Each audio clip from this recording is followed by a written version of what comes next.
and frustration 100%. that's surrounding it. Yeah, I mean, especially that detail about the bullet casings. Oh my gosh. Down at the scene inscribed with deny, defend, depose. It's like straight out of a crime thriller.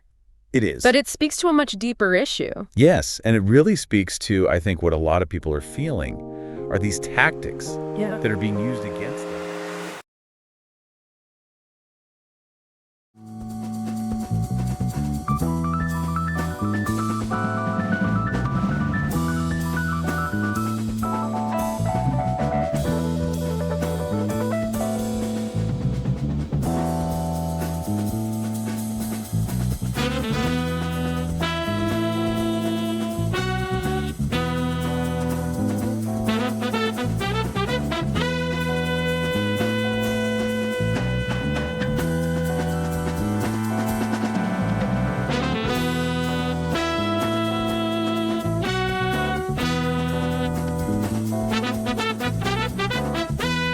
Hey there, busy minds. Welcome back to Witter.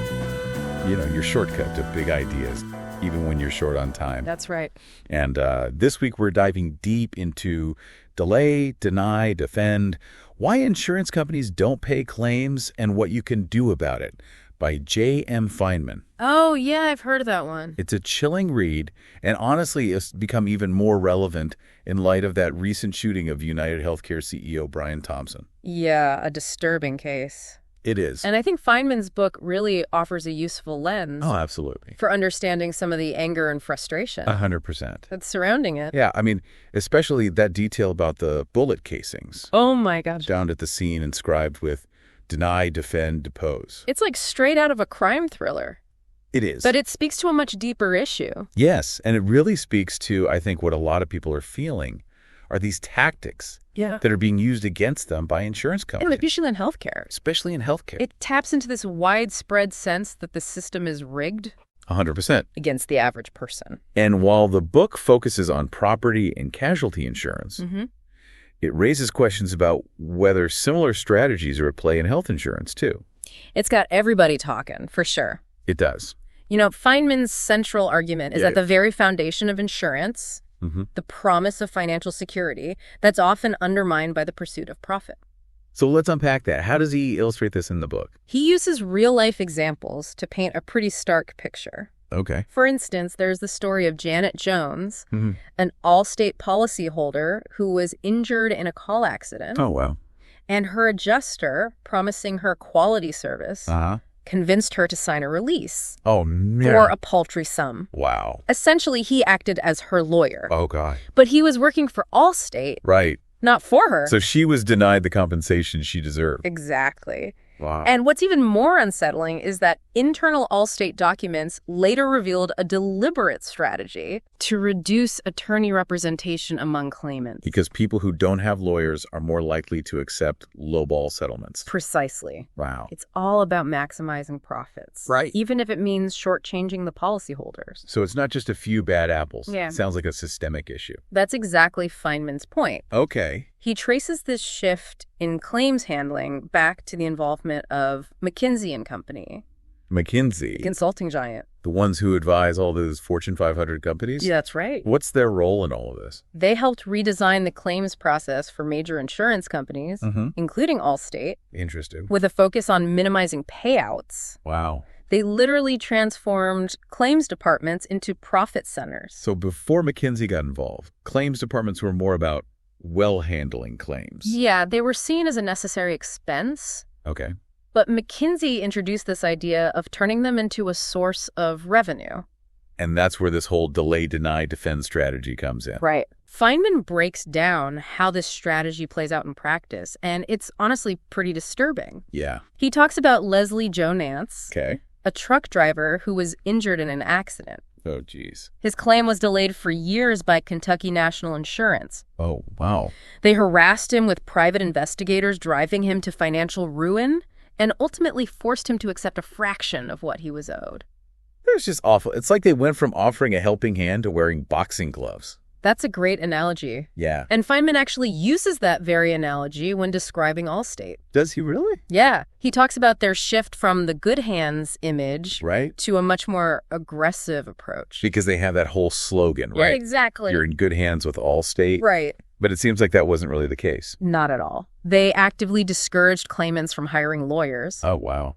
And even gave adjusters scripts to persuade people to accept low settlement. It's ironic, isn't it? It really is. Allstate, with their famous "You're in good hands" slogan, was doing everything they could to avoid paying out on legitimate claims. It really highlights the power imbalance at play. Yeah. These insurance companies are massive corporations with vast resources. Of course. They can afford to drag out these cases for years, Right. knowing that most individuals don't have the time or money to fight them. It feels like David versus Goliath. Yeah.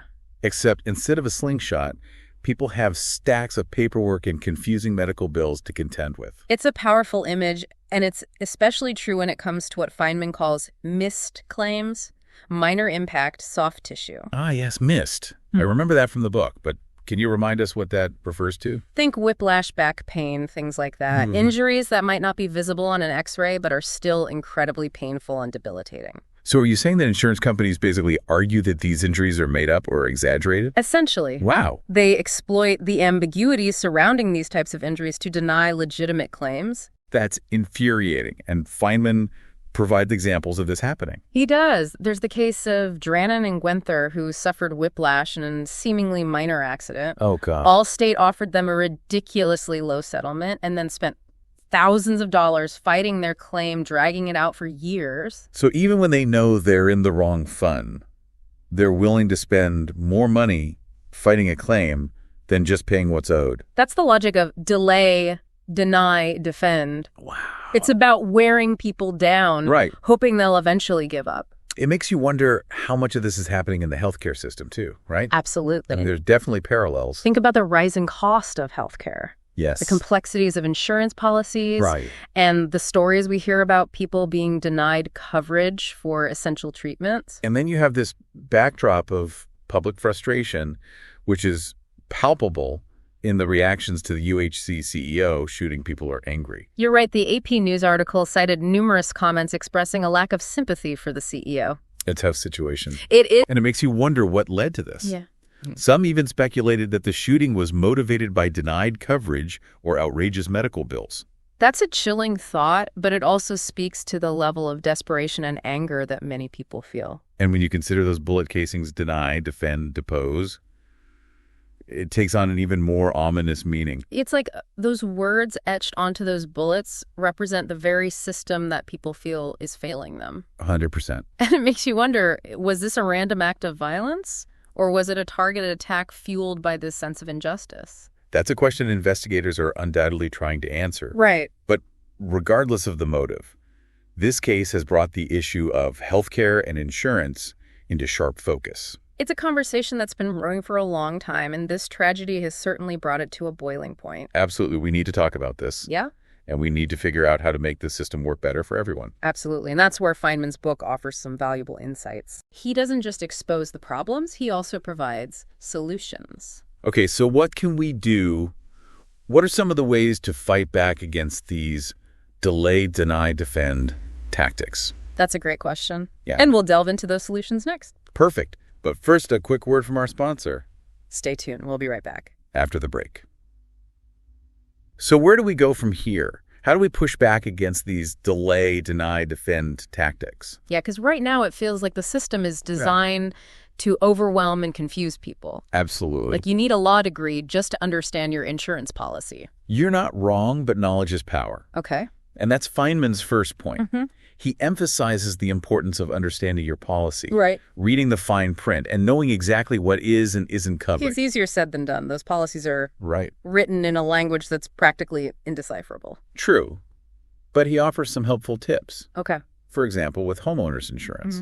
He stresses the importance of understanding the difference between actual cash value and replacement cost coverage. Can you refresh my memory on that distinction? Sure. It's one of those things I always forget.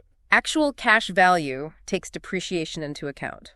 Okay. So if your roof is 10 years old and gets damaged, the insurance company might only pay for the value of a 10-year-old roof, not a new one. Ah, I see. Yeah. So you could end up having to pay a significant amount out of pocket to actually replace it. Exactly. Which is why Feinman recommends opting for replacement cost coverage whenever possible. It ensures that you're fully covered in case of a loss. Makes sense. So step one is to understand your policy. What else can individuals do to protect themselves? Feinman also stresses the importance of thorough documentation. Okay. Keep records of everything, photos, receipts, all communication with the insurance company. Because if it's not documented, it didn't happen. Yeah. Precisely, create a paper trail that proves your losses and demonstrates that you've been cooperative throughout the process. It's like building your case before you even know if you'll need to file a claim. Exactly. It's about being proactive. Right. And if you do hit a roadblock, if the insurance company is giving you the runaround, Feinman says don't be afraid to push back. Okay. Remind them of their obligations under the policy and under the law.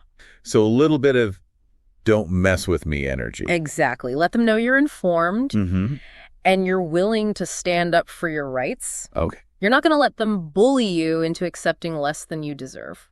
That makes sense. But what if that's not enough? Yeah. What if they still deny your claim or offer a settlement that's way below what you're owed? Well, in those cases, Feinman recommends seeking professional help. Okay. Consult with a lawyer or a public adjuster, especially for more complex cases. Okay. They can help you navigate the system and ensure you're getting a fair deal.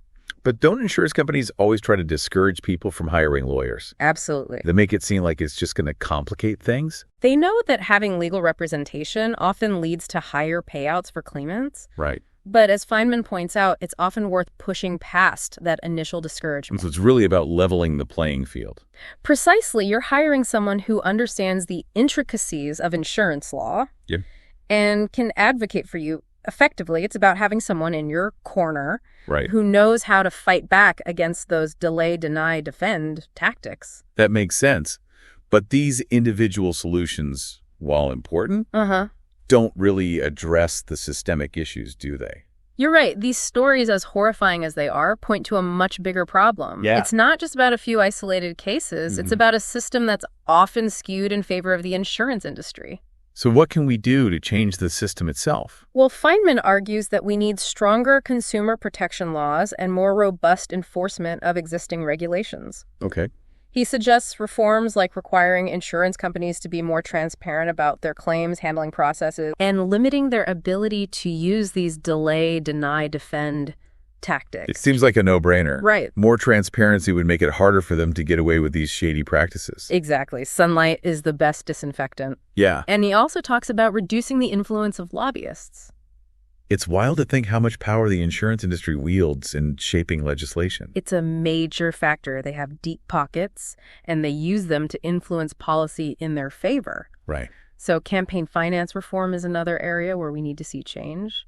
Okay, so we need stronger regulations, more transparency, and limits on lobbying. Yeah. That's a pretty tall order. It is. But how do these ideas translate to the healthcare system specifically? Yeah. Because that's where a lot of this frustration is concentrated right now. Right. And, when we talk about healthcare, we're talking about people's lives, their well-being. The stakes are incredibly high. And it feels like the system is designed to make people feel powerless, to discourage them from even trying to get the care they need. That's a valid concern, and it's connected to the fact that healthcare in America is, to a large extent, driven by profit. It's like we've taken this basic human need and turned it into a commodity. And that creates a fundamental tension. Right. When profit is the primary motivator, it can come at the expense of patient care. Which brings us back to those bullet casings and those chilling words, deny, defend, depose. It's a reminder that these issues have real-world consequences. It's a stark and disturbing image, and it begs the question, what can we do to make the healthcare system more ethical, more equitable, and more responsive to the needs of patients? That's the million-dollar question, isn't it? It is. And one that deserves our attention. Absolutely. And while there's no easy fix, there are some promising ideas out there, ideas that could help shift the balance of power and ensure that everyone has access to quality, affordable healthcare.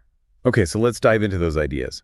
What are some of the concrete steps that could be taken to reform the healthcare system and make it less susceptible to these delay, deny, defend tactics? Let's explore those in our next segment. We'll take a closer look at some of the solutions being proposed and consider their potential impact. So we talked about the problems with insurance and some individual solutions, but what about healthcare specifically? Yeah. What are some of the ideas out there to make it less vulnerable to delay, deny, defend? Well, there are no easy answers. Right. But some promising approaches are being discussed. Okay. Many echo Feinman's suggestions for reforming insurance as a whole. Like what? One major focus is on increasing transparency. Okay. This could involve requiring insurance companies to disclose more information about their claims, handling processes, their denial rates, and the reasons behind their decisions. So it's about shining a light on the inner workings, making it less of a black box. Exactly. Sunlight is the best disinfectant, as they say. Yeah. By making this information public, we can hold insurance companies accountable and identify patterns of abuse. It would also empower consumers to make more informed choices, right? If we know which companies have a history of denying claims, we can take our business elsewhere. Precisely. Transparency gives consumers more power. Okay. And it can also help regulators identify bad actors and take appropriate action. Transparency is a good start. What else is on the table? Another proposal is strengthening consumer protection laws. Okay. This could involve things like expanding the right to sue for bad faith denial of claims, increasing penalties for violations, and giving regulators more power to enforce the rules. Because right now it feels like the consequences are pretty minimal for delay, deny, defend. You're right. Often the worst that happens is the insurance company eventually has to pay what they owed in the first place, plus maybe a bit of interest. Right. There's not much incentive for them to change their behavior. So we need to make it hurt a bit more. Yeah. Hit them where it counts their bottom line. That's the idea. Make the penalties for these tactics so significant that it's no longer financially advantageous for them to engage in these practices. That makes sense. Are there any other ideas out there, maybe some that are even more radical? Well, some advocates are pushing for more fundamental changes to the system. Okay. Like moving towards a single-payer healthcare system. Ah, yes, the big one. Essentially taking private insurance companies out of the equation entirely. That's the basic premise. Proponents argue that a single-payer system would streamline administration, reduce costs, and ensure that everyone has access to quality care, regardless of their ability to pay. It would also eliminate the profit motive, which seems to be at the root of so many of these problems. That's a key argument. They say that by taking profit out of the equation, we can create a system that prioritizes patient care above all else. Of course, it's not without its critics. Yeah. I've heard concerns about government bureaucracy and potential limitations on choice. You're right. It's a complex issue with strong opinions on both sides. Opponents worry about longer wait times, limited treatment options, and the potential for government overreach. It's a debate that's been going on for decades. And it's not likely to be resolved anytime soon, but it's clear that the current system is causing a lot of pain and frustration. The UHC CEO shooting and the public reaction to it are a clear indication of that. Absolutely. This case has brought the issue of healthcare insurance into the national spotlight. Yeah. And it's sparked a much-needed conversation about how we can do better. And those bullet casings with the inscription, deny, defend, depose, they become a symbol of this broken system. It's a chilling reminder of the human cost of these tactics and the desperation they can create. So what's the takeaway for our listeners? What can they do amidst all this complexity and uncertainty? First, don't give up hope. Okay. Knowledge is power, and Feinman's book offers valuable insights into how the system works and how we can advocate for ourselves and for broader change. We can't just sit back and wait for someone else to fix this. We all have a role to play in pushing for a better healthcare system. Exactly. Stay informed, get involved, and make your voice heard. Whether it's contacting your elected officials, supporting organizations working for healthcare reform, or simply having these conversations with your friends and family, every action counts. It's about creating a collective demand for change. Right. And remember, the UHC CEO shooting, while tragic, could be a catalyst for that change. Yeah. It's a moment to reflect on the kind of healthcare system we want. Right. One that prioritizes people over profits. Absolutely. Care over cost-cutting, and compassion over corporate greed. A system that truly puts patients first. I think that's something we can all agree on. Absolutely. Well said. And on that note, we'll leave you to ponder these big questions. Thanks for joining us on this deep dive. Until next time, keep those busy minds engaged.